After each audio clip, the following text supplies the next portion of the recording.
Добро вечер. Ова е отвореното студио на телевизија Нова. Имаме уште една дебата на една актуелна тема. Вела дека на Балканот вриеот разузнавачки служби, шпиони, кодоши, разузнавачки центри и така натаму, од исток и запад, од регионот. Но освен овие нови или актуелни разузнавачки служби, од време на време во посета на Балканот доаѓаат и некои пензионирани генерали и поранешни аналитичари вработени во ЦИА. Сите тие имаат некои старо-нови теории кои што заговараат дека поделби на Балканот се уште се можни, дека има шанси да се менуваат границите и покрај се она ни што помина поранешна Југославија со распаѓањето и со создавањето на новите држави. Дали е тоа вистина или не? Дали овие луѓе имаат се уште сознание кои ние ги немаме? Дали се тие сознание додека работеле во разузнавачките служби или пак располагаат со тајни документи кои нам не ни се достапни, а сега веќе работат како професори и аналитичари? Значи, еве овие прашања, овие дилеми, вечерва ќе ги разговараме со моите гости. Ристо Никовски, добро вечер. Добро вечер. Алберт Пуслију и Стефан Влахов Мицов, добро вечер. Добро вечер. Господине Мицов, бидејќи вие сте нов во овој круг на дебати, Да. Алберт и Ристо почесто доаѓаат тука, ќе ве се втосаме на некој начин. Предпоставувам дека овие денови ги прочитавте на едно интервју за еден српски дневен вестник на Стивен Мејер, поранешен аналитичар на ЦИА, кој бил заменик шеф за Балканот своевремено додека беа војните во Југославија, во Босна, кој искажа еден став дека допрва може да предстојат промени на границите на Балканот, и тоа особено ги апострофираше Македонија, Косово и Босна и Херцеговина како можеби најнестабилни држави пост југословенските конфликти. Како вие гледате на ова? Дали овој човек навистина има такви информации, бидејќи не е било кој, сепак работел 25 години за ЦИА, особено специјално му бил веројатно и Балканот покрај Европа и Русија. Има ли вистина, може ли да има вистина во овие на некој начин закани по безбедноста во регионот? Јас прво сакам да кажам дека нема поранешни шпиони. Шпионот секогаш си е шпион. Така. Една шпион. Да, и информацијата која поседува си информација, така што тој може да е пенсиониран и да продолжува да соработува. Тоа е прво. А второ, кога некој американски функционер, независно дека е во пенсија, како овој, или е на функција, кога каже нешто дека е загрижен, независно дали за Балканот, за Европа тоа, значи што има позадина овие зборови. Позадината е тоа дека не само има планови, туку во тек се и спроведување на планове за тоа зашто тој збори или од кое се плаши. Уште повеќе ние знаем дека на 25 февруари минатата година државниот секретар на САД Кери најави дека Македонија е на линија на огнот. И спомна уште други држави како Србија, Косово, Црна Гора, а понатаму Молдавија, Приднестровието и Грузија. Сега ние не можеме да мислиме дека поранешниот директор на ЦИА Мејер се собудил едно утро и така му е текнало да направи изјава. Значи, тука работите се навистина многу сериозни и за тие работи кажа уште и минатата година, два пати, значи во пролетта и во есента, а и оваа година, кажа рускиот министр за надворешни работи, Лавров, дека постојат такви идеи, само што тие не се идеи, тие веќе се во процес на реализација. Така што нема ништо случајно во таа работа. Дали ние ќе сакаме да прифатиме или ќе сакаме да одбиеме, тоа не е битно. Битно е дека има сценарио. Добро, добар влез. Никовски? Видите, ова што го рече Стефанос, да го малце продолжиме и прошириме, изјавата на Кери, дека сме на линијата на огнот, многу едноставно значи дека таа линија е американска, а тој оган е против Русија. И тоа е она што го означува овој период во кој живееме по кризата, по де факто државниот удар спроведен во Киев пред 2,5 години. Значи, имаме една директна конфронтација меѓу Истокот и Западот. Истокот предводен од Америка и Западот предводен, односно Западот од Америка и од другата страна Русија. Тоа е де факто, велам, конфронтација која покажува дека Западот, односно Америка, е спремна на се да го спречи враќањето на Русија на мировата сцена, да го загрози нејзиниот хегемонизам и после тоа се друго што се случува во светот, де факто, а во Европа поготово, е само еден рецидив, една последица која е неизбежна. Конкретна изјава на американскиот функционер, поранешен на ЦИА, надежен за Балканот, заверен шеф на Балканот, воопшто не изненадува и не кажува ништо невообичаено. Самиот спомна дека тајните служби, агентурите на Балканот ршум прават по распад на Југославија и тоа беше долго години се уште едно најкритичните подрачја не само во Европа, него дури и во светот. Значи, останува атрактивно. И да бидеме сосема свесни, сите тие тајни служби, планските оделенија во Стејт департментот и сите нивни оние подизведувачи кои се на листата, имаат разноразни сценарија. Не едно, разноразни сценарија со разноразни опции. Можеме да бидеме... План А, план Б, план С, мислите така? Не се така означени. Тие се на маса ставени и во дадените околности, прилики ако се развиваат, често пати развиваат во насока која не е за нив прифатлива, почувајќи и нашава криза, и тие према тоа што е најсоодветно го користат. Можеме да бидеме сосема уверени дека имаат една цела редица на планови, конкретни планови за нуклеарен напад на Русија. Да бидете сигурни. И тоа стои на страна, секој ден се ажурира, се прилагодува на развојот кој се случува и ако дојде до не дај Боже, и тие се активираат. Така да и тие поделби кои ги најавуваат за Балканот, промени на границите, сигурно се таму во многу опции разработени то до детали. Меѓутоа, јас сум длабоко уверен дека на Балканот и во Европа повеќе нема да има војни, нема да има насилна промена на границите и мислам дека во тој контекст последна беше нашата тажна епопеја 2001 година, која се обидува на сила да не срушат. Сега имаат друга техника, работат однатре, Македонија е класичен пример на тоа, ќе ти направат Охридски рамковен договор, прво ќе ти направат војна, тоа е чисто американско масло од 2001 година, нема да успее војната, ќе ти направат Охридски рамковен договор, ќе претумбаат државата, ќе стават четворица племенски или како ќе наречеме поглавици да решаваат за државата, значи ги изместуваат. Како ви се поместила границата тогаш? Едно е внатрешен... Не, промена на границите нема да има. Меѓутоа, велам, нема да има промена на границите, како што беше во случајот, имаме две нови држави на Балканот, Република Српска и Косово, што се крупните стратегиски грешки, ми се чини, на целиот тој постјугославенски развој, ама тоа е една реалност сега со која може да се живее. И значи, сега се обидуваат да сите тие работи ги разрешат со други средства, почнува Македонија, продолжува Република Српска, се најавува веќе и во Србија, да она што е неприфатливо за нив, оние власти кои не се спремни да ги виткаат трбетите и да прифаќаат американските интереси, тие на оден начин се рушат, се врши реструктурација, како што реков Македонија, го имавме Охридскиот рамковен договор, сега го имаме Пржино, се игнорират институциите на системот, се прави нешто што е неуставно и така натаму. Добро, ќе дојдеме до Пржино. Муслију, Никовски смета дека и покрај се нема да има насилни промени на границите. Друг начин на промена на граници не знам како е можен. Се слагате ли вие со овие ставови на овој поранешен ЦИА шеф дека сепак ќе се има промени на границите? Ја што можев да прочитам таму, то не вели дека ќе има, туку дека се можни.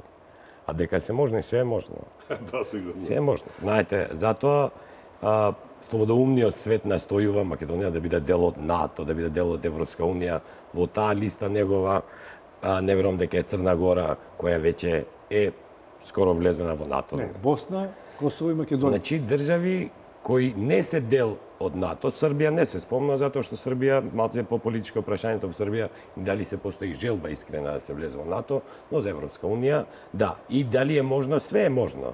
Второ, дека има служби, има, затоа постојат служби кои се борат против тие служби. Тоа не е карактеристика само за Македонија, тоа е карактеристика за сите нормални држави, каде што има и разни служби внатре кои роварат, и други внатрешни служби кои се трудат нив да ги добрат. И ние секојдневно, да не кажам, секој месец слушаме за по некоја афера дека фатиле некој шпион или во Русија или во Америка и така натаму и така натаму. Значи тоа е дел од...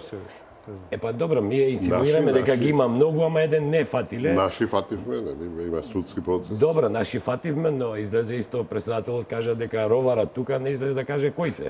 Тоа е дел од нашата приказна овде, знаете, да се факторизираме во целиот тој глобален свет. Русија и Америка се соочуваат не само во Балканот. Тие се соочуваат на многу точки, дури негде каде што имаме конкретни воени избиднувања. Во Сирија тие не се на иста страна, може би имаат слични цели во однос на исламска држава, но во однос на режим во Сирија не, дефинитивно имаат различни ставови. Така да тие се соочуваат. Знаете, ова се случува, да беа тие аналитичари толку предвидливи, сигурно подобро ќе се припремеа за Крим. Значи, немаше таа анексија да се случи толку брзо и лесно. Значи, има и тука пропусти. Но сакам да ви кажам, дека не можеме ние да се факторизираме до тој степен дека тие па сега губат милиони работни часови, да кај нас направат нешто на перфиден начин, кога зборуваме за сериозни сили, сериозни воени, економски сили, кои ако сакат баш нас да не таргетираат, како што таргетирале некои други држави, имаат механизми како тоа да го направат, а да не биде софистицирано, да биде малце по-грубо. Сакам да кажам дека да, тие сценарија се можни, но тие сценарија не зависат од нашите странски партнери или не партнери. Тие највише зависат од нашето внатрешно политичко однесување. Како мислите? Па зависат, знаете. Ако кај нас константно, значи ако имаме ние голем пресврт во надворешната политика и се ориентираме кон исток. Значи имате голем добар дел на популацијата во Македонија за кои тоа ќе биде неприфатливо. Ќе имате веднаш тензии внатрешни. Да се ориентира Македонија сега, например, кон Русија. Албанската заедница и неколку други заедници на тоа остро ќе се спротивстават, ќе имате сериозна криза. Ама ова се можни сценарија. Не верувам дека се реално изводливи. Можни. Се можни, теоретски можни, но затоа ви велам ја, и можна поделба и на Косово, и на Македонија, и на Србија, и на Босна, се можни, но повеќе за мене тие се во доменот на теоријата отколку на праксата. Можно е, ви кажав, нели порано и Србија со Румунија да влезат во некој вид на федерација.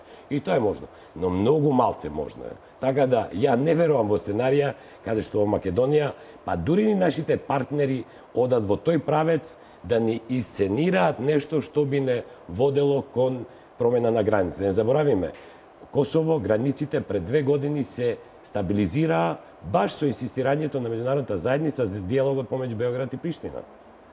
Колку год тие да имаат спорни прашања, колку год да имаат проблеми и во парламентот, тие имаат меѓуграничен режим. Тие имаат релации. Знаете, Албанија има со Србија безпасошен режим. Тоа беше нешто што за мене и за вас беше незамисливо пред 15 години.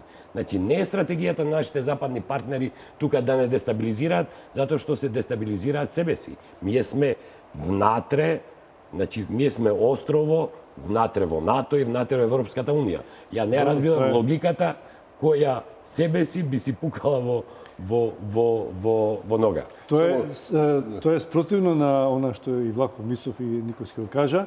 Јас ќе направам само куса пауза за реклами, а веднаш продолжуваме со реакциите.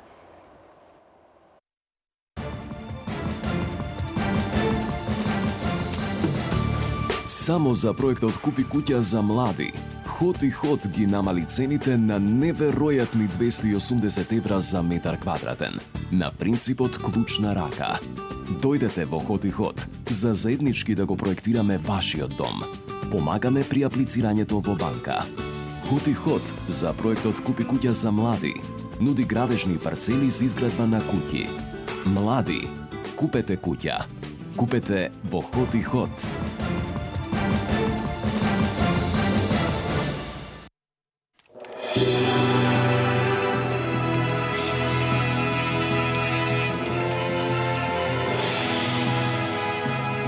Цевитана за обичните суперхерои. Од сега во ново пакување. Витаминка. Ова е мојот син. Кога тој е среќен, и јас сум среќна. Најсреќна мајка. Кога е време за холе, тоа е најсреќен момент во нашата куќа. Холе за децата значи здравје и вкус, а за мајките мир и спокој.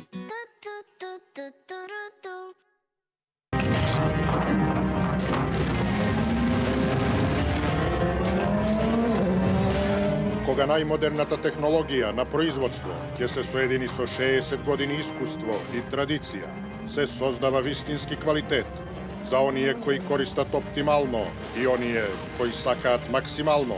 Нови моторни масла Максима и Оптима од рафинеријата за масло Модрича, Нестро.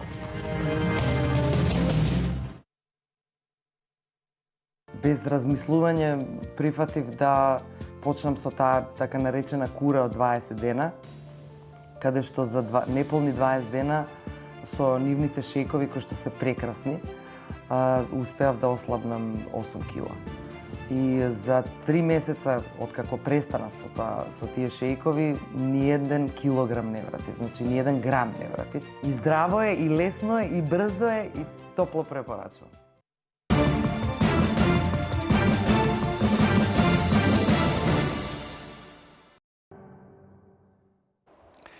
Еве во отвореното студио разговараме со моите гости за можните сценарија што некои служби ги предвидуваат за регионот, вклучувајќи и Македонија. Почнаме на некој начин Влахов Мисов смета дека се е можно. Никовски, ако паметам, се сложи до некаде со Михов, но смета дека промена на границите не се можни, до ставот на Муслију дека тешко е да се верува дека нашите партнери би си пукали сами во ноге, дека би одмагале од стабилизација на регионот. Имаше реплика, Реплика кратка, да. Мислам дека кога зборуваме наши партнери, за жал немаме. Немаме, тоа е реалноста, ние сме сами оставени на ветрометината и тие што не поддржуваат се за жал помалку значајни, меѓу нив повеќе се стакнува Турција, меѓутоа Турција се одие во еден друг правец, така да и тоа е релативизирано. И мислам, основното прашање на ова што кажа Муслију е што е постаро јајцето или кокошката. Значи, Западот, тој сега има еден хегемон кој доминира со светот, не чека какви се развиваат или ги следи состојбите во некоја држава за да интервенира, него тој ги креира тие состојби.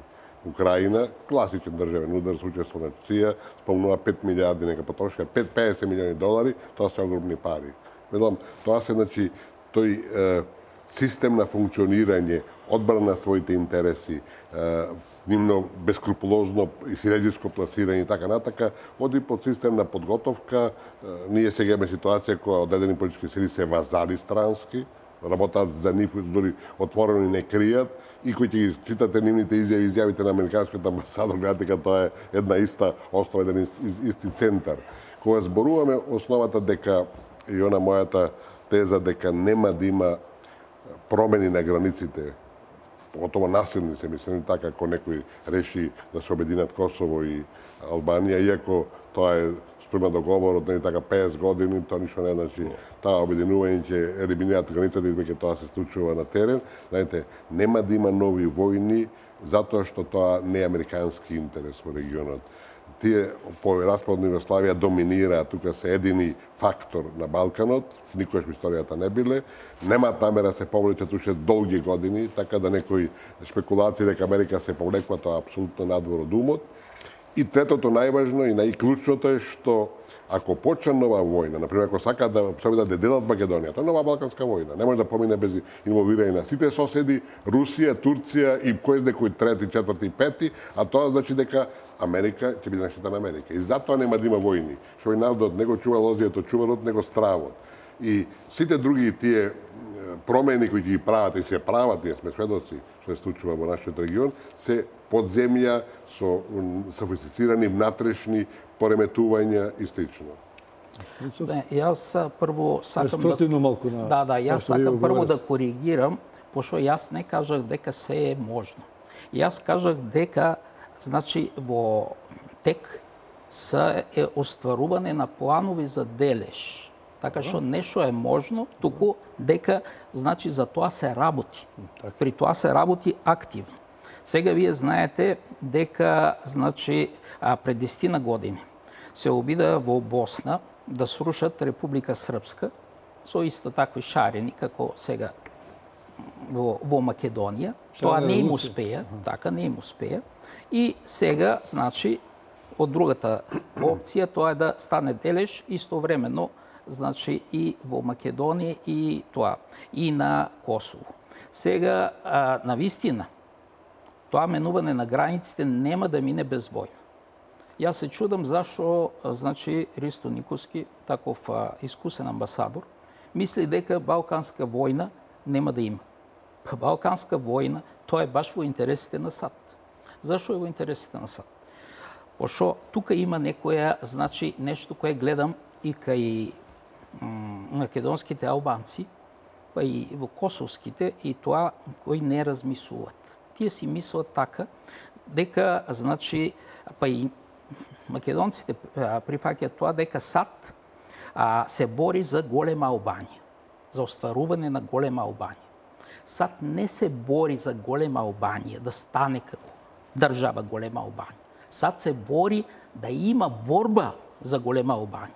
Тоа е исто така како, значи, Русија и Сан-Стефанска Бугарија. Русија не се бореше за Сан-Стефанска Бугарија, туку, значи, бугарите да сонуват овој сан, како сега албанците сонуват свој голем сон, мислат дека ќе им помогнат, а што беше идејата на Русија тогаш? Идејата на Русија беше бугарите да бидат главниот агресор на Балканот, да подвукнат потенцијален агресор, така, да има гужви на Балканот и тогаш тие, значи, да ги регулират и таа. Сега истото е тоа. Зашо па така е сега. Зашо на САД и е голема Албанија? Па таа која е навистина голема со тие претензии кои имаат порано и со делови од Црна Гора, па од Грција и тоа. Па таа зашо ќе биде САД? Таа ќе биде фактор на Балканот и тогаш важен е сонот, пошто преку сонот потенцијалната енергија. Тоа е сега. Зашо е тоа? И тие навистина си мислат, и бугарите уште си мислат за Сан-Стефанскиот сон и тие си мислат исто така. Ама добро, ама ништо. Сега некои сануват и кога гледат. Така. Ама значи, во прашање е тоа. Поинтересно е што вели тој Цијашот, заменик директорот, што вели? Вика, ќе се менуват границите на Косово, Босна и Херцеговина и Македонија. Најопасно место на Балканот во моментот е Македонија. А тоа го чувам за покасно. Така, не само поради добро, значи не само поради проблемите македонските албанци и македонските православни верници, туку и поради тоа што меѓу самите православни верници во Македонија постојат несогласувања. Значи тоа е прво во стилот на Хантингтон за војната меѓу цивилизацијата на религиозна основа.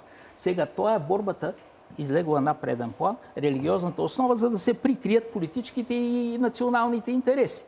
Така што всушност не се борат православните верници во Македонија, туку се знае за што станува збор.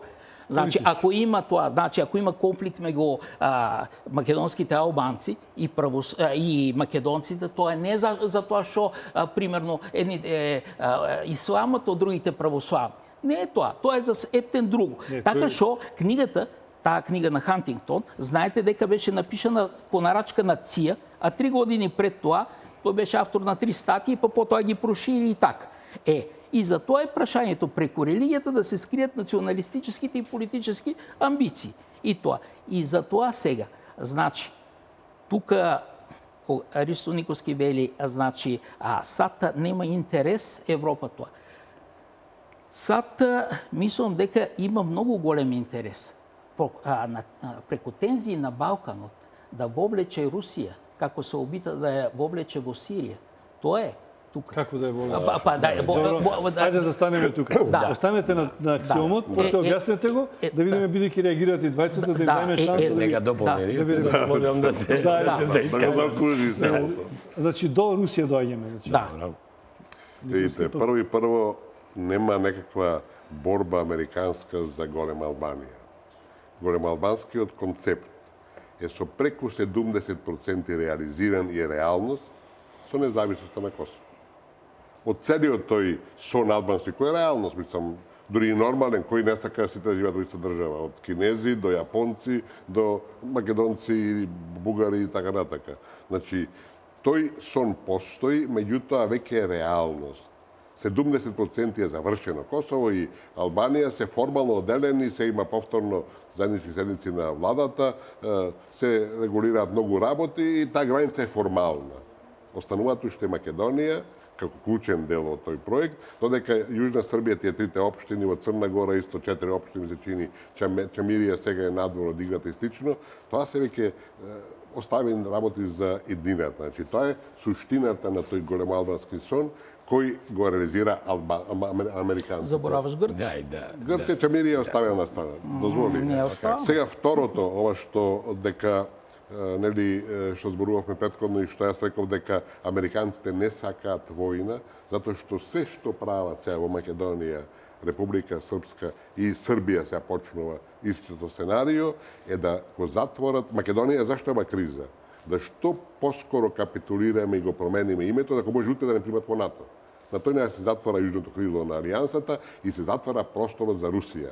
Не ја спомнуваат Црна Гора што таа се одвои отиде во НАТО, нема примена. Апсолутно спротивно. Значи, во Република Српска најизразени односи меѓу со Москва има Бања Лука. Србија се обидува да балансира меѓу Брисел и Москва, тоа не го дозволуваат американците и затоа следната жртва, ова македонското сценарио ќе почне во Србија и ќе продолжи најверојатно. Значи, ако пак се дојде, се согласуваме во основното дека не може да се подели Македонија без војна. Тоа нема шанса. Ќе влезат сите соседи, сите имаат аспирации, црква, народ, не знам, јазик и така натака, сите ќе влезат. И не може тоа без Русија се одвои. А ако нешто не сака Америка моментов е да Русија се враќа овдека. Затоа нема да дозволат војна само ради тоа. Вашиот сон мусливо за голема Албанија со отворени очи или со затворени очи?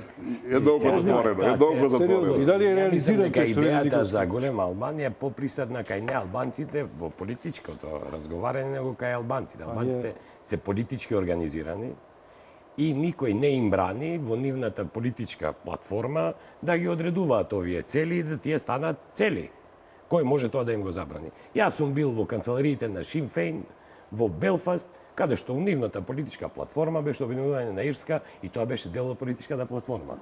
Да сака албанците такво нешто да направат, ќе бара од нивните политички партии тоа да им е во програмата. И ќе биде дел од политичкиот разговор. Кај нас за тоа не се разговара. Најмалце за тоа разговараат албанците. Второ, да почнеме од почеток, пошто малце подолго слушат. Не можеме ние да разговараме за америчката агресија во Украина, а да не збориме за Крим. Ми имавме класично анектирање таму. Зедоа дел од територија, ја прогласија за своја, воведоа монета. Со референдум. Со референдум, видите, ние сме имали овде разни референдуми, и во бивша Југославија имаше референдуми, која во Приштина им стоја со пушки надвор, па тие мора да гласат од парламентот. Сега не може на Балканот да остане, да не биде од Украина. Дека таа, ја реков дека тој судир помеѓу Америка и Русија постои, тоа постои во моментот кога Путин проба и се уште се труди да се врати на меѓународната сцена као баланс на Америка. Значи не као некоја сила регионална која сака да им ги опонира нивните интереси, него идејата на Путин е да се врати во старата позиција која ја имаше за време на ладната војна. Тогаш имавме две велесили, немавме една. И секако на таа велесила која е постојна и смета конкуренција и се труди тие тенденции да ги, но не преку Балканот. Ние не можеме да правиме паралела помеѓу Балканот 1903, 5, 8 и сега. Ние имаме Бугарија, која е членка на НАТО, имаме Румунија, членка на НАТО, Маđарска членка НАТО, Австрија, Италија, Албанија, Грчка. Ние сме острово внатре во НАТО. Со затварањето и на пристапот преку Јадранското море, Русија територијално има проблем да влезе во НАТО во воена смисла. И второ, не збореме ние за културни политичари, ние збореме за сериозни воени сили. НАТО е сериозна воена сила и тоа го докажа од 45-та па наваму. Таа доби превласт. Значи, сите тие флоскули што ми е по социјални мрежи слушаме, специјален авион, мишичи, тоа се приказни. Со Република Српска се случува тоа затоа што Додик мисли дека е стариот Тито и човекот е корумпиран. Не можеме ние сите дефекти во системите да ги затвараме со тенденциите на нашите западни партнери. Ние овде сме имале корупција, ние овде сме имале разноразни бомби слушано, и тие нормално дека генерираат реакција кај граѓаните. Ја го слушав вокабуларот на Додик. Додик не е таму 5 години, па сака да го срушат. Од креирањето Република Српска, он е таму. Секоја тенденција која може нему да му представи ризик во политичка смисла, он ја ништи на нему својстен начин. Он е погрупи од другите политичари. Но другите земји, Босна како Босна, таа не оди во правец на раздвојување. Од 94-та, Босна оди во правец на добивање на заеднички функции на федералните институции. И ја тоа го пратам. Вие 98-9 во Босна имавте повеќе граници. За да дојдете од Белград до Сараево, требаше да поменете 2 граници. Сега имате една федерална граница и другите граници не постојат. Проблем кај нив е Дејтон, зашто што е претехнички документ. Он сега е веќе успорувач на развојот на таа Босна. Но тие имале одскочувања, тие имале централизирање на полицијата, тие имале дозвола на функционирање на полицијата и во другите ентитетски системи. Така да не оди таа во правец на разводнување, таа оди баш во правец на креирање на федерална држава централизирана. Значи се зголемува квантумот на заеднички услуги. Да се вратам во Македонија. Прво, не мислам дека војна во Македонија е возможна во таа смисла. Затоа што за да војуваш треба да ги дефинираш страните. Но квалификацијата стои дека е најопасно место на Балканот. Не, апсолутно не е најопасно. Ја дури мислам дека Македонија е најмирољубиво место на Балканот. Не говориме за неговата квалификација, дали тоа лична или на ЦИА или на Америка, не знаеме, затоа и дебатираме. Треба да ја дефинираме опасноста. Опасност во која смисла? Во секојдневното живење. Македонија, ја мислам, најмирна во регионот. Значи, најмирен живот има во Македонија. Друго е односот на граѓани со институции. Друго е начинот на функционирање на институциите. Но како држава да биде најопасна, во смисла на со најкомплицирана политичка сцена, тоа да. Но за тоа не се криви странците. Не можеме ние секогаш да ги кривиме американците, па дури и русите, за сите глупости кои ние ги правиме внатрешно. За тие глупости кои ги правиме внатрешно, ние сме живеели и во бившиот систем. Таму секогаш ни беа криви или хегемонистите, или империалистите, никогаш не бевме криви ние. И системот пропадна. Значи, треба да се рефлектираме, да видиме што не чини кај нас, сите тие што грешат да одговараат, па после да видиме што ни прават странците. Мислам, има доста работи со кои се сложувам, меѓутоа да тврдиме дека нашите грешки се оние кои ја детерминираа нашава сегашна положба, нашето дереđе сегашно, мислам не држи вода. А да не се направи, дали ќе го имаме? Видите, не, видите. Што и да направивме последниве 25 години? Ама што и да направиме? Направивме глупости од, да речем, најголем тип. Пак е беше ова ситуација. Затоа што Македонија ваква како што е, не се вклопува во концепциите, плановите, проекциите на Америка на Балканот. Како мислите вакво? Како што е со доминантен македонски народ, со други етнички заедници кои живеат во државата и затоа тоа се поменува на еден силеđиски начин, терористички начин, затоа имавме војната од 2001 година, затоа го имаме Охридскиот рамковен договор и сите тоа се дел од еден сегмент кој доведе до оваа сегашна криза која ги тресе темелите на државата. Се разбереме. Суштината на тоа е името, основата е името на државата, затоа што преку името се брише македонскиот народ. Да подсетиме дека македонското прашање е 150-200 години на сцена, на меѓународна сцена, и се врати по Втората светска војна како феникс од пепелта, бидејќи смета дека после Балканските војни, Букурешки мир, Версајски мир, дека тоа Вардарска бановина го решија. Разбирате? Тоа се врати во 1944 година и сега се сите напори да се затвори тоа прашање. И тоа прашање и тој не го менеджира тоа Грција. Грција не блокира нас во НАТО, да не бидеме смешни. Ако Америка сака Македонија да влезе во НАТО, за 3 месеци ќе влеземе. Ако сака Америка да Македонија влезе во Европската унија, тоа ќе биде за 2-3 години дека се прават тие преговори. Тоа се работи за тоа за високи политики, за нова геополитика во целоста на Балканот, во кое што Македонија е жртва на тие сите комбинации. И само уште нешто. Значи, во 2001-та се обидува прво не признава долго години. После тоа ни направија во Обединетите нации, ни го симна името, ни го суспендира името. Кој го направи тоа? Грција, да видиме смешни. Тоа само Америка може да го направи. Доаѓа, примерно, значи, референца ни наметна со присила, тоа е тероризам.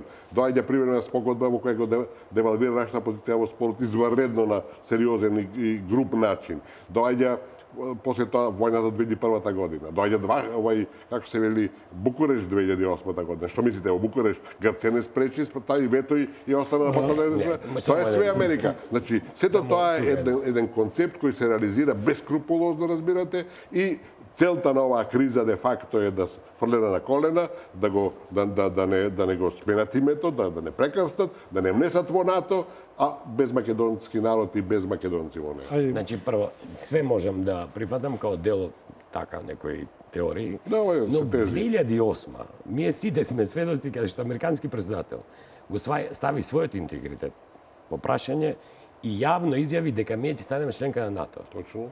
И мислам, не ја разбирам логиката зошто он тоа би го рекол, ако од друга страна он работи тоа да не се случи. Да.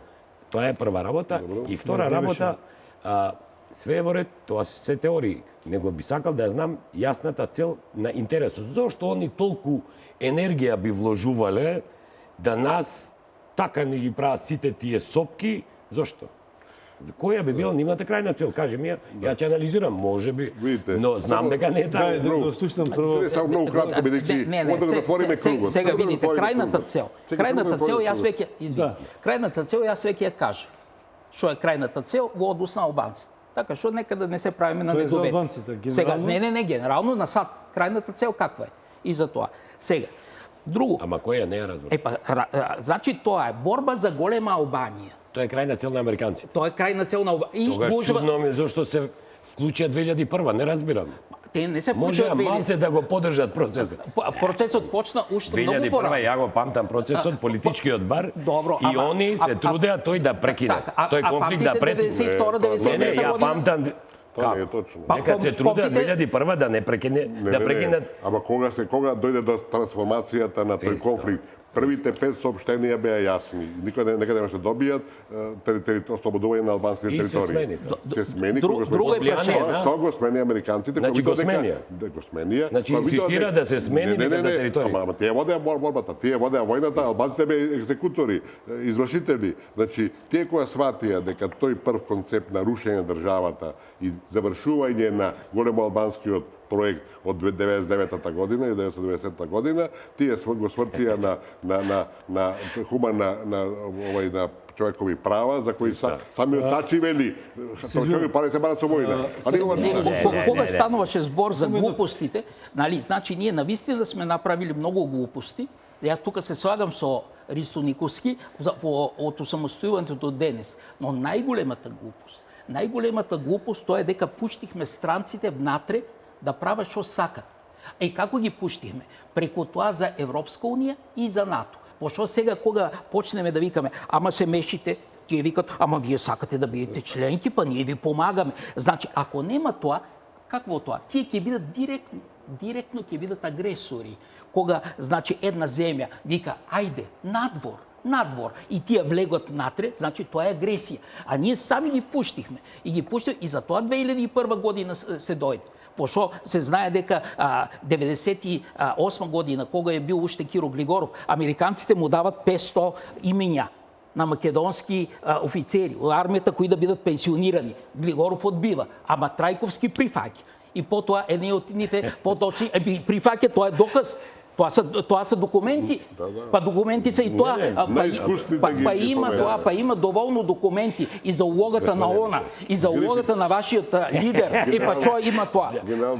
Па на црната листа не сам јас, бе, господин Муслиу. Не, јас, добро, па вашиот шеф е там. Ама тоа значи дека ја и вие не сме биле нешто фактори во тој процес. Не сме били фактори. Да ви кажам. Не сме били фактори. Ова Македонија странци имаше и за време на Умпреде, не се сеќавате на тоа. Не се сеќавате. На Умпреде, времето на Умпреде имавме ми овде странци и тие си ја вршеа својата улога, која беше конструктивна и не знам кој Македонија рекол. И што конструктивна улога е тоа? Ај кажете ми, да. Кажете ми што конструктивно. Не знам дали го памтите тоа време. Не, јас го памтам времето, ама има фалшификување. Што толку? На Умпреде? Што има? Кој знае што правеле? Што правеле? Да, јас знам многу луѓе од Њујорк што нема друга работа, па да дојдат овде кај нас да. Па има луѓе такви. Има луѓе такви и вие соработувате со нив.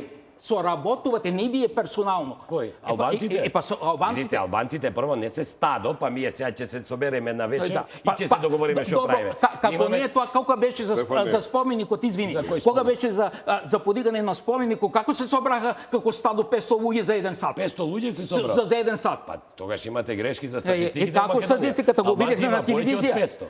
Албанци има повеќе од 500. Ама како стадо ли се собраха? Како стадо се собраха? Како не ми кажавте од Ѓорче колку се собра таму да кршат дуќани? Зашто да тоа не ми кажувате? А имаше ли повод? Каков повод има? Да палите дуќан? Па имаше повод. Да палите дуќан? А да трепете луѓе? Видите у затвор, бе. Па ајде во затвор. А зашто скокате за тоа? Да не речам на полицајец јас. Па сега. Па затвор треба секој да оди. Тој што убива, тој што крши, тој што пали. Така, ама законот мора да биде за секој. Така или за секој. А не кога стане тоа, ние нели мора да се испитуваме меѓународната заедница. Ја ви велам, тој што краде треба. Кај Смилковското езеро, кој ги убиве? И тие треба у затвор да идеш. Па мора да бидат. Па треба. Па треба, ама кој протестираше? Па кој се? Дујик протестираше. Зашо протестираше? Кој се тие? Зашо протестирате од Дујик? Па кај се тоа? Вашите политички сомишленици. Тие малце треба да зборите и со нивните семејства. Па нивните семејства. Не сте добро информирани. Зборите со нивните семејства. Нема да зборам со нивните семејства. Со семејството на терористи нема да зборам. Не, со семејствата на тие што починале зборите. Ја нив ги слушам на телевизија. Немојте ви мене да ми кажувате од ваша позиција. Зборете со луѓето кои се оштетени, со луѓето чии деца се убиени, со луѓето чии деца се у затвор. Зборете малце со нив. Немојте мене арбитрарно да ми кажувате. Ја ви велам вака, тој што убива треба да у затвор. Тој што краде треба да у затвор. И тој што троши државни пари треба да у затвор. И законот кој не почитува мора да е у затвор. Добро, зашо тогаш законот Али Ахмети не почитува македонскиот тоа, не сака да збори на македонски јазик. Што е тоа? Па земе прочитајте. Па што да го прочитам? Па прочитај го законот. Па прочитај го. Каде го има закон? Па устав е. Што устав? И во уставот има официјален јазик македонскиот јазик. Господине, официјален може има и запирка. Има запирка каде има 20%.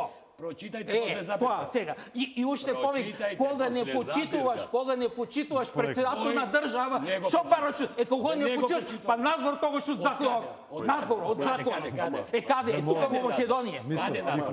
Каде надвор? Каде? Кај сакате? Па оди ти кај сакаш. Па нема сега. Јас сум си во мојата земја. Па вие сте придојденци. Во мојата куќа и така. Придојденци. Не да одиш ти. Не. Ќе видиме кој ќе. Дајде ќе видим. Јас го кажав тоа една на Ермира Мехмети. Така ќе си го добие, ама и вие ќе си го добиете.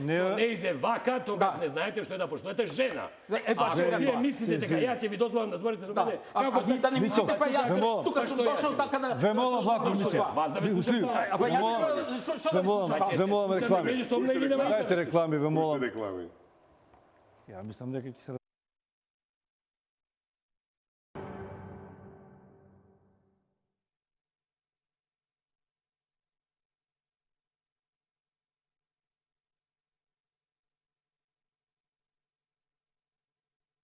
Јавно ќе кажам, ова е дебата, има различни мислења, може да се говори темпераментно, но без лични навреди. Ве молам да без жари, без толку емоции. Никовски, говориме за внатрешната ситуација, говориме за регионот. Еве ќе продолжиме таму кај што застанавме, ќе дојдеме и до Македонија, бидејќи говоревме најмногу за Македонија, еден македонен се разбира дека најмногу не најважна не е, но овие зборови на овој човек од ЦИА ги го спомени Косово. Делбите на Косово стално биле закана и за Македонија, како компензација. Но тој отворено говори дека од секојаш се залагал за поделба на Косово, каде што србите од северниот дел на Митровица да се припадне кон Србија. Јужните енклави со Срби, доколку сакаат можат да останат во Косово, вели тој, доколку не, Обединетите нации треба да им платат за дислокација на место каде што сакаат да живеат. Па тоа не знам во чив интерес, тоа е во српски интерес или во албански интерес. И колку тоа на Македонија може да се... И тоа не е во ничи интерес, бидејќи ако се тргне во таа насока, се враќаме на почетокот и тоа што има нови војни, судири и така натака. Границите кои се сега на Балканот се завршени. Зошто тоа што овој човек го говори тоа? Ама види, таа интервју... Не сакам да се фатам за неговата изјава, но ако сметаме дека тоа е... Како што вели Никол, тоа кажа Алберт убаво го рече, се тоа можни работи. Он не рече дека, дури и да го каже дека се планирани... заканувачки. А слушај, дека се планирани, јас ми тврдам, не морам да каже. Планови такви има, прекројување, све се тоа опции кои се, не така во текот на... Ко би знаеле ние какви се планови има во Вашингтон, во Пентагонот и така натака, и мене валце коза што би се крадал, разбирате. Тоа е нормален дел од она гадење на опции, го избираш во моментот на што е оптимално, на што е соодветно. Според тоа, сите тие комбинаторики за промени на границите ќе не вратат назад, да не рече на почетокот на минатиот век, туку ќе започнат нова ера на нови пресметувања. Тоа е завршена приказна. Велам, основата е, интересот е пред се американски, зашто било каков обид да се прави било во Босна, е че Босна помногу што е месечка држава, тоа е тој право, тоа ќе го кажува. Како е таму нешколку има 200 министри или 300 министри има, кантоните со министри и така натака. Тоа е една глупост ако знаеш во основата. Меѓутоа во тој момент во Дејтон било тоа некое решение и да го прифатиле. Сите промени треба да додат постепено и не може да бидат без согласност на entитетите. Република Српска тука е во добар дел право. Но што нешто го добила од сега сакат да го земат. Завршена приказна, нема назад. Разбирате? И меѓутоа се вратиме сакам на што Алберт го кажа околу Букурешт и Буш председателот. Факт е, тој сакаше Македонија да влезе во НАТО, тоа беше негов личен интерес на крајот од мандатот, да трите земји да влезат во алијансата, да го заокружи јужното крило на НАТО и да му остане нели така како некоја, да речем, спомен. Ама тоа не им одговараше на американската администрација.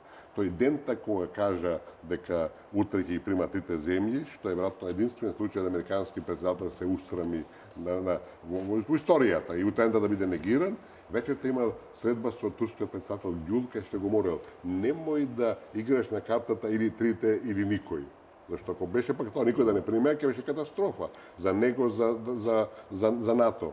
Ако Буш беше на почеток на мандатот, ќе влезевме. Меѓутоа беше на крајот, тие веќе работеа на постбушовиот период и беа свесни. Влезе ли Македонија во НАТО, нема прекрстување. А целта американска е прекрстување и тоа е на најстрашното што нас ни предстои и што не може да успе, бидејќи велам тоа мора да води во војна и тоа ќе не спаси нас, али дека такви комбинатори ги постојат, бидете сигурни, тие се многу актуелни. Вака, доаѓам во Македонија за она што е актуелна политичка криза и како излез од политичката криза е политичкиот диалог, на кој сите многу полагаме, на кого многу инсистираат и странците. Па мислам дека јавноста воопшто. Се говореше дека оваа недела ќе почне повторно диалогот, бидејќи имаше голема пауза меѓу лидерите на четирите партии. До сега, како најлегитимни, кои што странците ги признаваат, имаше обиди и други помали партии да се приклучат, па дури невладени организации. Се чини дека тоа ќе останат надворот од овој диалог. Има ли шанси да се случи тој диалог? Дали ќе биде диалог заради диалог или, како што вели лидерот на ВМРО ДПМН, треба да има некоја тема за која што ќе се разговара, без да биде тоа општо среќавање, од кое што новинарите ќе известуваат дека утре повторно ќе се сретнат, бидејќи денеска ништо не договориле. Остане уште многу нешто да се разговара и да се направи компромис за да не биде Македонија најопасното место за живење, бидејќи очигледно избегувањето од политичката криза на некој начин е разрешница од безбедносен аспект. Дека разговори имало. И ние тоа И сега се движат на пониско ниво. Ама тоа ние го гледаме и по разни потези кои се одвиваат. Значи имаме разни активности. Денеска имавме и разговор на пониско ниво. Да. Што не значи дека ова е прво Подготовка на среќавање. терен, да. Точно. И логично е дека лидерите се среќаваат кога има нешто веќе као финален производ, како што председателите се среќаваат кои треба да потпишат договор. Дека ќе се договорат, јас сум прилично сигурен дека ќе се договорат. А без обзир на сите овие тензични моменти што ги имавме со аболициите, со притворените, значи тоа се сите детали на декорот кои води кон разрешница. И ја верувам дека ова на крај ќе се разреши. Ние на крај, ја не верувам дека наредните месеци, но верувам дека ината година ќе имаме избори, кои избори ќе бидат прифатени од сите и кои избори на крај ќе не само легитимираат политичката сцена, туку и ќе ги смират страстите и ќе Не оваа година, не есен. Реално по овие, спори движења термините што ако се имаат предвид дека верувам дека веќе пролета е најможниот датум, но верувам дека пред пролета ќе има сериозен напор да работи кои не биле сработени, ќе се сработат и верувам дека во идниот период, земајќи во предвид искуствата кои ги имаме и со некои дефекти кои се појавуваа во самиот процес на имплементација на тој договор, дека тие ќе се отстранат и ќе влеземе во период на разрешување на сите тие проблеми и на припремање на теренот за тие избори кои ќе бидат на пролет. Но до тогаш дефинитивно ќе биде интересно. И пак ќе кажам, И жестоко ќе биде. Па верувам дека тука и лични кариери ќе бидат во прашање. Ми гледаме дека имаме движење и во таа сфера. Неќам да започнам таа тема, сигурно нема да се сложиме, но верувам дека сето ова оди во правец на разрешување, мирно разрешување и верувам дека и меѓувреме Македонија ќе биде пак најмирната и најбезбедната држава, но секако дека ќе биде турбулентна за некои личности, поради нивното однесување и тоа што го направиле. Мико Влахов Мицов, дали мислите вие дека ова што и самите го прочитавте, дека Македонија ќе престане да биде најопасно, најнебезбедно место на Балканот со решавањето на политичката криза? И дали гледате дека наскоро ќе има избори кои ќе разрешат ситуација и дали е тоа за вас решението? Не, мислам дека избори до крајот на година нема да има. Тоа сум го кажал повеќе пати. Сега тоа е дека, значи, јас прашам какви се тие лидерски средби кога нема лидери. Пошто тие, така наречени тие, јас не ги сваќам како лидери, тоа се партиски главатари. Кога тие партиски главатари во поголем или во помал дел се американски марионети. Тоа не го сваќам јас како лидер. Лидерство. Сите. Па во поголем или во помал дел. Така. Ние гледаме тоа и во Србија. Сега со Вучич. Нема да оди во тоа, нема да води во Брисел, нема да се среќа во САД, па истовремено се заблагодарува на американскиот амбасадор и на англичанецот представник на Унијата за подкрепата за ЕУ. Ето тоа е. Значи, виткане на рбет, тоа е некои тактизации тоа. Сега, ако се потврди тој, значи, паговен договор од Пржина, тоа значи навистина нема што да се збори. Тогаш веќе, значи, Македонија оди кон крајот. Значи, тоа мора, значи, тој договор, практично, да биде укинат со сите тие работи кои ги носи со себе. Нелегитимното јавно обвинителство, на кое многу држи Дуј. Така. Истовремено, значи, тоа нешто што го нема никаде. Владата 100 дена пред изборите да се создава техничка влада. Што е тоа? Тоа е невидена глупост. Така. Истовремено, реформи. Какви реформи? Со тоа на експерт групата, анонимната, со исклучок на Приве, исто пенсионер, како овој Цијаш. Така, сега, па можеше нашите државни тоа барем да прашат, ај кажете останатите членови, анонимци на таа група, кои искусни експерти били така. Искусни експерти па анонимни, толку искусни. Така. И што е тоа?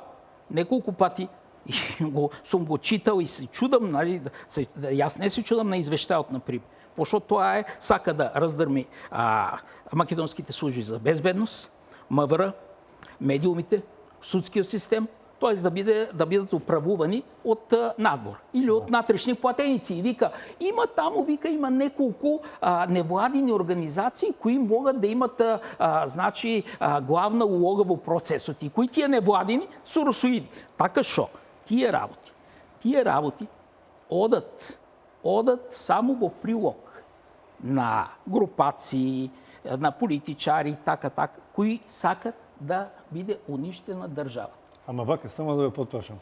Тие четворица лидери за кои што велите дека се американски маринети или не, се главните представници на целиот гласачко тело во Македонија.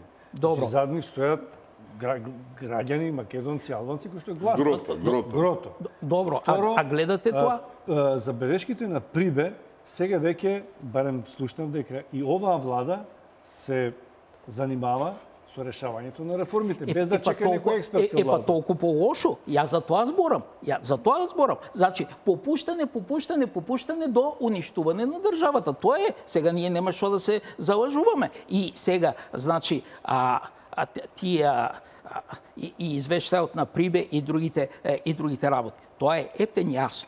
Ептен јасно е дека, значи, државата се урива. И дека, значи, што се отнесува до Грото, како вика Ристо и тоа, тие, гледате последната анкета, што е тоа? Веќе за прв пат 30% од анкетираните велат дека ни СДС, ни ДУИ са партии кои можат да, значи, да водат државата за по-добра иднина. 25,9 мислат дека ни една политичка партија во Македонија, и македонска и албанска, значи од постоечките, таа не може, значи не се сложуваат со нив. Тоа значи дека, анкета пред тоа добиваме друга ситуација. Добро, пред изборите ќе видиме што добиват. Знаеме секогаш 40% од граѓаните не гласат. Зашо не гласат? Имат си некој став кој не се слага со партискиот став. Нормално. Значи тие кои може треба да го смениме изборниот закон па да биде обавезно гласањето, па ќе видиме за кого ќе се изјасни. Добро, и во Грција е обавезно, и во Грција е обавезно, ама гледаме дека и таму пушта празно ливче и така. Ако не сакаш да гласаш, не може да те натера никој. Зборот е тоа, сега јас само тоа сакам да кажам. На 26 септември 2014, значи во едно предавање му кажах тогаш на Миленко Неделковски, запиши датумот дека идниот американски амбасадор Бејли ќе направи големи проблеми во Македонија. Тоа беше 6 месеца пред тоа. Значи, така. И се види што направи. Сега ќе кажам, денес е, што е, 14 јуни. Ај запиши го тоа, 14 јуни, па ќе видиме како ќе оди државата во ините месеци. Сега барем тоа може да се запише, да се слика и така. Никовски, кај оди Македонија? Што ви лако мислам дека се растуре или се обидуваат сите да стават на здрави нозе? Не, никој... И без разлика на вашиот став околу американците, мислам дека улогата на овие така наречени или не така наречени народен фактор се обидува да помогне. Или мислите не? Не. Видите, прво да расчистиме на работа. Го спомнавте тука Прибе и неговиот извештај стана некаква наша Библија. Нека не е Прибе, нека си извештаите на Европската комисија. Мислам, тоа ми беше и поентата. Ако видите, тие не кажува прво со кого сам стои тамо и вкупно беше во Македонија 3 дена, мислечи. Па да е, не знам, најсовремениот компјутер, па не може да направи анализа, која ќе треба да навлезе во сите пори од државата. Мислите, тој само за тие 3 дена го правил тоа? Слушайте, сакам да кажам дека тој не е некој извештај, само го потпишал и затоа нема други никој, значи он го потпишал, добро, он ги знае работите и беше не така директор и што ли беше тамо за проширување, така да човекот не е нов. Али овој извештај ни е подметнат, наметнат, како сакате, како некоја Библија која треба да ја следиме со други интереси во позадината. И тоа доаѓаме на прашањето што сака меѓународниот фактор. Не, прво што сакаме и ние. Не, тоа ќе биде после тоа. Ништо сакаме држава нормално да се развива, нормално да да, ама кавгите се внатре, не ама чекај, ама ние 25 Македонија 25 години после независноста ни една секунда нема да нормално функционира. Не ја признава, ни суспендира имение. Денеска немаме правен меѓународен легитимитет без име во меѓународната сцена. Значи, војна ни направија, сега живееме во блокада, уцена и ултиматум. Прво е потоа членство. Тоа е синеџиство, тоа е тероризам. По која основа НАТО ни поставува нас уставки да приме само без име? Тоа е безобразно, како сакаш со други зборови. Значи, таа меѓународна заедница, која тука ги влече конците и ние сме нивни вазали, сите на еден и друг начин, некои повеќе, некои помалци не влечат за уши, има своји интереси. А тие интереси сме ги, кажаме претходно, да нема македонци, да се смени името на државата, имплицитно да се бише македонскиот народ. Така да, се тоа што гледаме што го прават, они не го прават нас да ни помогнат, него да ги решат своите интереси да ги исполнат. Господин Никовски, јас ве разбирам, но домашните политичари и ние како граѓани имаме две опции. Или нека и така да се, како да се однесуваме, или да ги одбиеме, или да ги прифатиме. Јас не гледам како можеме се справиме со или ово што вели Влахов Мицо да ги отераме Гитла, или да соработуваме и да најдеме чај. Не може и така и така, мора избор. И како може и така и така. Јас не знам како. Претходно ја елаборирахме таа теза дека се што се случува во земјава, се случува во Германија, не е само Германија. Назор од реалноста да ги збркаме. Значи, се случува во Македонија, е во еден голем дел, и реков, вината наша за ова дереđe е можда 5%, ај нека биде 10%. Значи, те ги требаат своите интереси. И денес, како не донесува во таква ситуација, ние немаме избор отколку да те самите не ставиме во своји раце. Значи, и тој е дел кој е неспорен, али да ние не се залажуваме дека ние де факто ги имаме нив тука како од Господ дојдени да ни помогнат. Тие работат за своји интереси. Јасно е тоа дека работа, секој работа за своји интереси. Само уште две реченици. А за жал, нашите фундаментални интереси, да останеме тоа што сме, да се развиваме нормално, да не се вклопуваат во нивните и затоа така прават. И се една друга мала дигресија, ако сакате на некој начин, во 2001 година, значи прво не признаваат до 2001 година, во 2001 година направија судир меѓу македонците и албанците. Ние во историјата не сме имали такви суди. Имаше балисти вамо тамо, меѓутоа во принцип македонците и албанците живеа во Македонија мирно. Осим такви некои ексцеси. Знаете што, господин Никовски, ние само уште една реченица. Кога тоа не успеа, значи не успеа 2001 година, дојде планот Б, Охридскиот рамковен договор, од натре се руши полека. И сега, во оваа криза која кулминира и која треба да биде финална по нивните сваќања да се една секоја затвори македонското прашање, имаме судир меѓу македонците. Нити првата војната во 2001 не беше наше без масло, беше нити албанско. Се вклопуваше во албанските тие соништа, интернет и така натака, а не беше туѓо масло. И сега тоа истото туѓо масло ги конфронтира македонците. И тоа е најстрашното, што сега ние меѓу себе се уништуваме. И што е интересно, иако се обидува да ги вклучат тука и меѓуетничките прашања, Куманово беше најжестокиот начин да се вклучат, да стават на маса во криза и меѓуетничките прашања, не успеава и тогаш. Значи, ние се соочуваме да македонците меѓу себе... Знам, но тоа не воведува една друга ситуација, да почнат едните, двата табора, односно 4 табора, да се обвинуваат меѓу себе дека оваа ситуација за која што говори Никовски, бидејќи ни е наметната и генерирана од самите нас, да се обвинуваме да вие опозицијата сте криви заради ова што ќе се променат границите, ќе има војна. Не. Вие од власта сте виновни и таа поделба ќе тече бесконечно до крај, додека ние самите не си руинираме државата. Само да ги поставиме на и второ, ние сме аналитичари и теоретичари, имаме право да мислиме, но политичарите тие треба да действуваат. И да го знаат дека е тоа вака или да не е, тие мора да донесат одлука. Само не заборавај дека најстара дипломатска политичка доктрина била подели па владе. Ево го пример. Но никој не може да те подели со сила ако ти на тоа не си спремен. Значи сега не можеме ние да се амнестираме со 5 до 10% вина, а 90% да префрлиме вина на други, како да они па цел ден се бават со нас. Значи, ние треба да се вратиме во нашиот двор и да видиме дали сме имале одговорни политичари, дали сме имале искрени политичари, дали сме имале визионери политичари, сме имале политичари кои не биле корумпирани, власт која не била корумпирана, политичари кои не злоупотребувале власт. Значи сите тие се дел од приказната.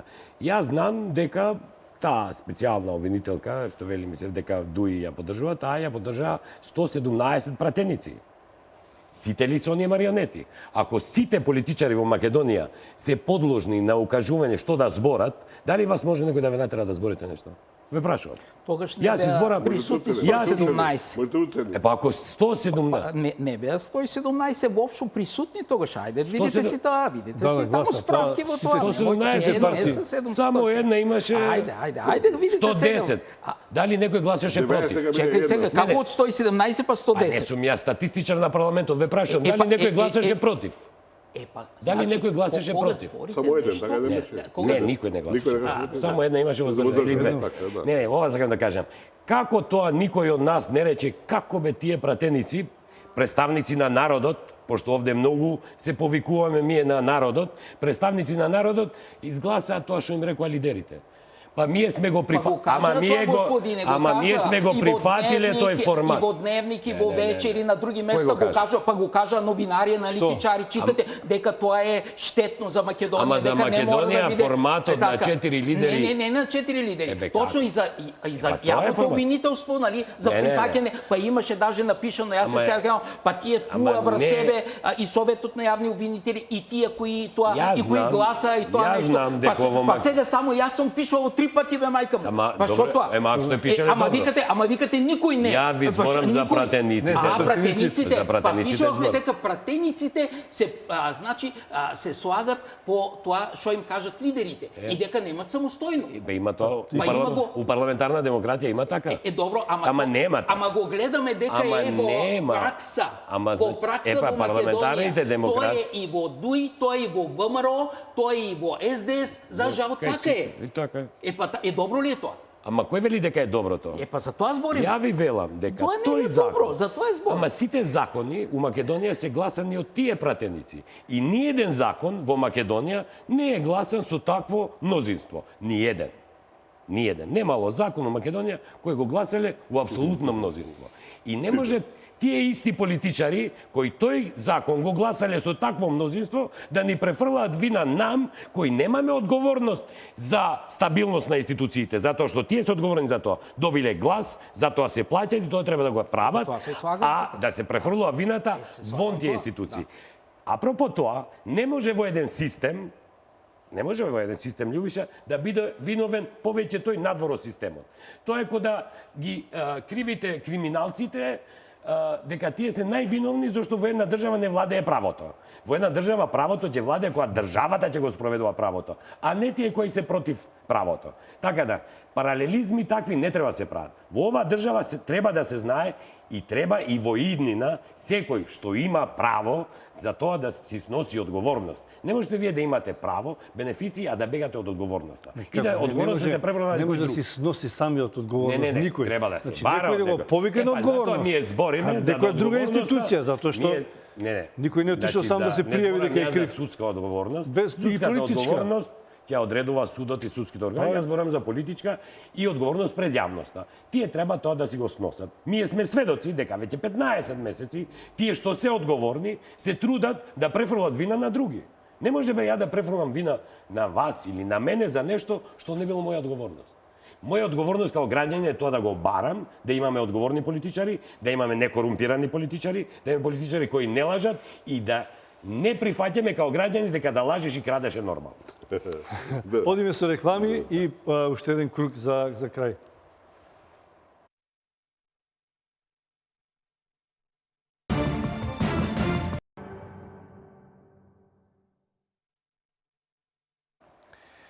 Еве не при самиот крај, беше кратка паузата, се обидов јас да имам свој некој став да го наметнам на моите гости, веројатно во друга пригода кога јас ќе бидам негде кај гостин.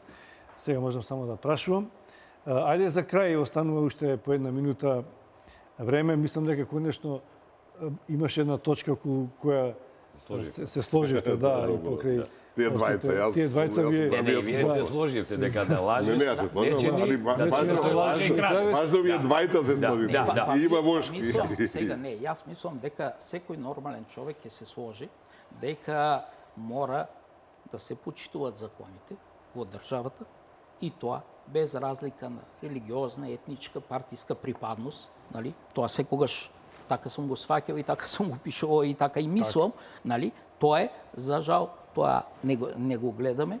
И истовремено сите тие работи во последните 25 години, кои са, значи, голем дел вина има внатре македонските политичари. Па се разбира, странците користат, ама тоа е нормално. Тие си туркат нивните интереси. Па нашите зашо не туркат националните државните интереси? Тоа е во прашање. Така што ти ако го пуштиш некој, потоа не можеш да се жалиш дека ама овој ми прави така. И за тоа се враќам тоа. Па немој да го пуштиш, кога ти влезе веќе присилно. Тогаш тоа ќе се знае. Ама кога е тоа, ама ние сакаме, јас не сакам тука, тоа Ристо Николски го знае, ама не сакаме еден многу вулгарен израз, нали, како дека не може и така и така, да. Тоа сега мора да се бира. Сега ние сакаме така, добро. Ние сакаме така, нали, и тоа е природно да сакаш, да кажеш, сакам, нали, со својот идентитет, со своето име, и во Европската унија, и во НАТО, и тоа. Добро, ама сакаш, ама кога ти стават услов, тогаш мора да бираш. Или даваш името, идентитетот, или другото. Тоа не може и така и така. Ама сакаме. Добро, сакате, ама не може. Тоа е. Сега, значи, и ние мора, значи, и како политичарите пред се, да не се виткат пошто се менуват ставови. Како може да се менува ставо? Секој ден се менуват ставови. Денес каже, примерно, утре ќе има избори, тоа не утре на 24-ти, на 5-ти, на тоа, потоа нема да има лидерска средба, па ќе има лидерска средба, па што е тоа? Па тоа не е воопшто, тоа е циркузанска работа. И собранието е циркузанска работа. Мислам дека не чека жесток период. Изборите се она што целиме сите како некој модел за излез од кризата. Кои да бидат избори, нема да ги решат проблемите. Најголемиот дел нема да ги решат. Меѓутоа изборите? Да. Меѓутоа основно ќе го елаборирам малце подоцна така кратко. Многу кратко, знам, за двата избора. Значи енигмата е која е целта на странскиот фактор. Вела ми останувам цврсто убеден, може доста дел од доказите ги изнесовме дека може да се уште прошируваат.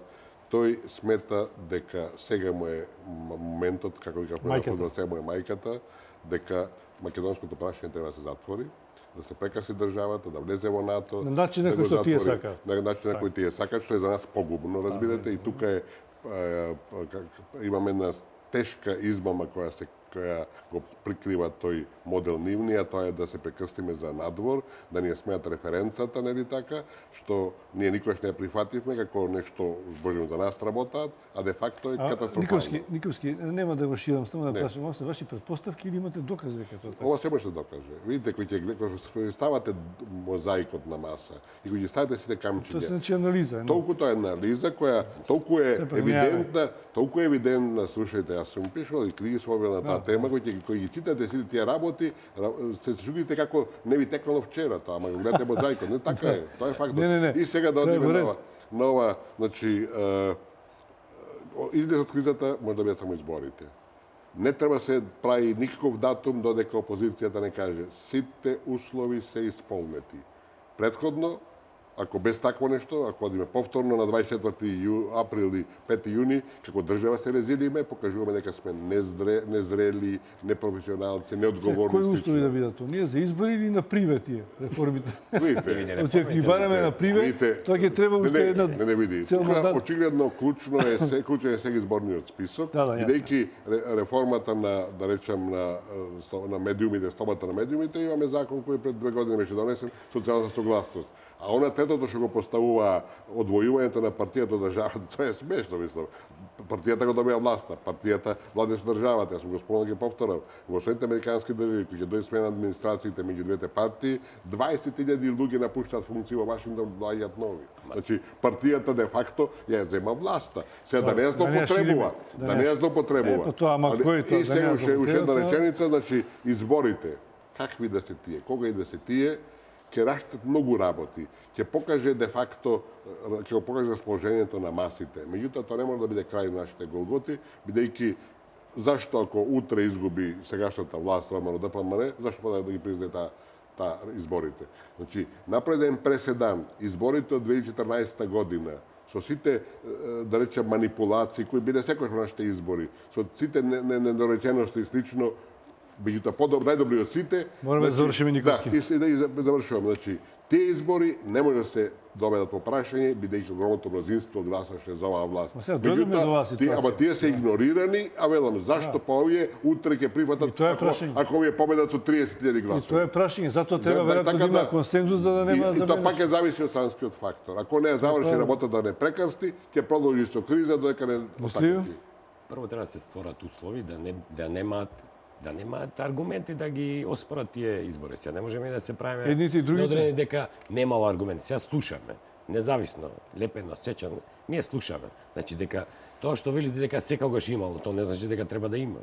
Апсолутно. Значи тоа треба да се отстрани од нашата политичка сцена, ние да имаме нерегуларности на избори. Видите, збориме сега за Европа. Никојски, ти знаеш што се случуваше во Флорида.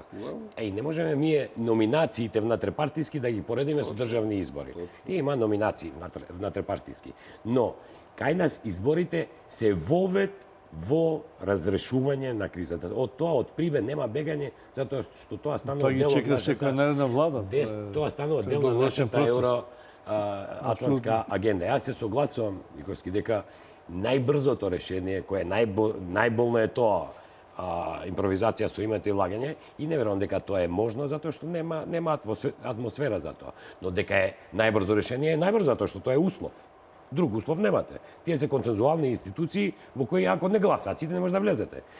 Но вреди да кажеме дека консензуалните институции се најдобри за малите држави. Знаете, на големите држави не им треба консензус. Тие секогаш може со мнозинство да наметнат. Така да ми ако сме внатре во НАТО, консензусот ни помага, затоа што нашиот глас вреди како гласот на Америка, на пример во НАТО, или Германија во Европска унија. Ја верувам дека сме веќе навлегуваме полека во правец на развршница, значи на детензионирање. Без обзир на тие моментални тензии што ќе ги имаме или разноразни испади кои ќе ги имаме, кои може да ни се појавуваат во процесот. Ние одиме во правец на разрешница. Од прибе нема бегање, но верувам дека апсолутно авторитарен начин на владење во Македонија, кој год да победи на избори, е више невозможен. Благодарам за учеството во отвореното студио, благодарам за дебатата, за заедничките точки и за разликите што ги имавте. Се надам дека повторно ќе бидете гости овдека. Вам, почитувани гледачи, ви благодарам на вниманието. Останете со програмата на Телевизија Нова.